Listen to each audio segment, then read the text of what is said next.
اس وقت کالجز اور یونیورسٹیز میں جب ہم بات کرتے ہیں اسرائیل کے خلاف یا کشمیر کی آزادی کی یا ڈاکٹر عافیہ کی آزادی کی، تو لوگ ہمیں بھی تنقید کا نشانہ بنا کے بولتے ہیں کہ یہ بڑی سخت باتیں کر رہے ہیں۔ تو میں اکثر یہ کہتا ہوں کہ اگر ہم لوگ شہید کروا دیے گئے، آج سے 2 سال کے بعد آپ جب اسرائیل کے خلاف بولیں گے تو آپ کو پاکستان کا غدار کہا جائے گا، جس طریقے سے مشرف کے دور میں آپ امریکہ کے خلاف بولتے تھے تو آپ کو غدار وطن کہا جاتا تھا۔ متحدہ عرب امارات، مراکش، ایک دو اور ممالک نے ریسنٹلی اسرائیل کو تسلیم کیا ہے۔ باقی جتنے بھی عرب ممالک یا عجمی مسلم ممالک اس وقت رکے ہوئے ہیں تو وہ صرف اس بات کے انتظار میں ہے کہ کس دن پاکستان اسرائیل کو تسلیم کرے گا،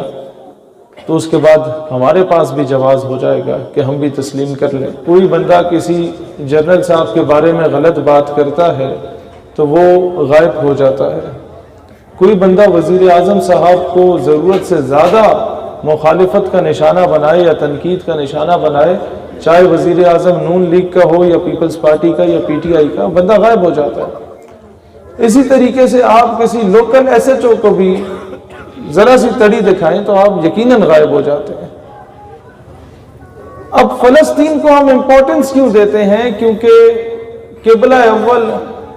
بیت المقدس مسجد الاقصی وہاں پر ہے، حضور علیہ السلام نے انبیاء کرام کی جو امامت کی وہ وہاں کی سرزمین فلسطین پر۔ صحابہ کرام رسول اللہ علیہ السلام اس طرف رخ کر کے سجدہ کیا کرتے تھے، قبلہ اول آپ کا وہاں تھا۔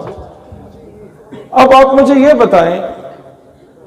کہ پچھلے 3-4 مہینوں میں جنرل امجد شعیب نے اسرائیل کے بارے میں کہا کہ اس کو تسلیم کر بھی لیں تو کیا ہوگا، اس پہ بحث کی جا سکتی ہے، اس پہ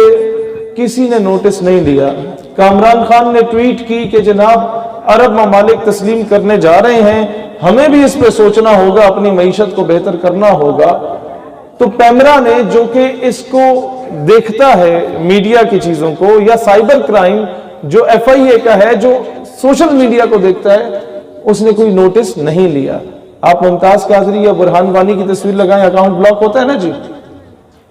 تو ان لوگوں کے اکاؤنٹ بلاک نہیں کروائے جاتے۔ تیسری چیز، ایک سٹنگ ایم این اے آسمہ حدید صاحبہ آج سے 1.5-2 سال پہلے اسرائیل کی بڑی قصیدے پڑھ رہی ہوتی ہیں آپ کی قومی اسمبلی میں، ان کو ان کی پارٹی کی طرف سے یا اسپیکر کی طرف سے ایک بھی شو کو نوٹس ایشو نہیں کیا جاتا،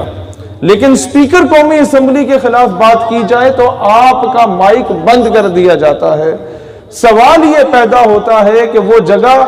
جہاں پر رسول اللہ علیہ السلام نے انبیاء کی امامت فرمائی معراج پر جانے سے پہلے، کیا اس جگہ کے تقدس سے بڑھ کے کسی جرنیل کا تقدس ہے معاذ اللہ؟ کیا اس کے تقدس سے بڑھ کے کسی ایس ایچ او کا یا پٹواری کا یا کسی ایم این اے یا منسٹر کا تقدس ہے معاذ اللہ؟ تو پھر جب ایسے لوگ جو کسی مقدس گائے کو یا ادارے کو، سیاسی شخصیت کو تنقید کا نشانہ بناتے ہیں، جیسے ان کا سافٹ ویئر اپڈیٹ کیا جاتا ہے، اسرائیل کی حمایت کرنے والوں کا سافٹ ویئر اپڈیٹ کیوں نہیں کیا جاتا؟ وہ یہ کہتے ہیں کہ اسرائیل کو تسلیم کر لیا جائے تو ہم اکنامکلی، فائنینشلی، معیشت میں، پیسوں کے معاملے میں بہتر ہو جائیں گے، ہمیں پیسے مل جائیں گے، ہماری امپورٹ اینڈ ایکسپورٹ اچھی ہو جائے گی۔ اب سوال یہ پیدا ہوتا ہے کہ ایسی بات کرنے والے اینکر پرسن یا جنرل صاحب یا کسی وزیر صاحب یا کسی سیاستدان صاحب جو اس طرح کی بات کر رہے ہیں، ان سے بندہ پوچھے کہ آپ کی بہن کو ایک بندہ اغوا کر کے لے جاتا ہے، اس کے ساتھ جو مرضی کرتا ہے، لیکن آپ پریشان نہ ہو، آپ نے گھبرانا نہیں ہے، اس کے عوض آپ کو 2 کروڑ روپے دے کے جائے گا، آپ لینڈ کروزر لے لینا، اور پھر آپ نے گھبرانا نہیں ہے، آپ کو 2 کروڑ روپے آپ کی کوٹھی کے لیے بھی دے جائے گا، اور پھر آپ نے گھبرانا نہیں ہے، آپ کو 2 کروڑ روپے آپ کی عیاشی کے لیے بھی دے جائے گا۔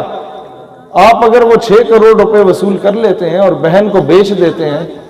تو آپ کے پاس یہ ساری چیزیں ضرور آئیں گی، لیکن کیا محلے والے آپ کو بغیرت کہیں گے یا نہیں کہیں گے؟ تو اقوام عالم میں اگر ہم نے ڈاکٹر عافیہ صدیقی کو